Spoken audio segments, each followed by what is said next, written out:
सुनो, वो तो ऐसी बात करती है, तुम्हें क्या हो गया है? माँ से कोई ऐसी बात करता है? क्या कहा है मैंने अम्मी? बस इतना ही तो कहा है कि ध्यान रखिएगा। मैं सायमा आपा से बात कर चुकी हूँ। बतूल को वो सारा दिन संभाल लेंगी, परेशान मत हो। शुक्रिया, अल्लाह उनका भला करे।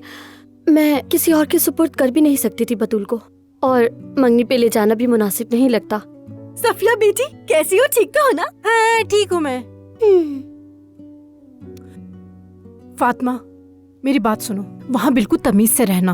वो सभी लोग बहुत शरीफ हैं, आई समझ। आराम से, आराम से, आराम से। उफ! 3 लोग मिलकर मुझे नसीहत दे रहे हैं।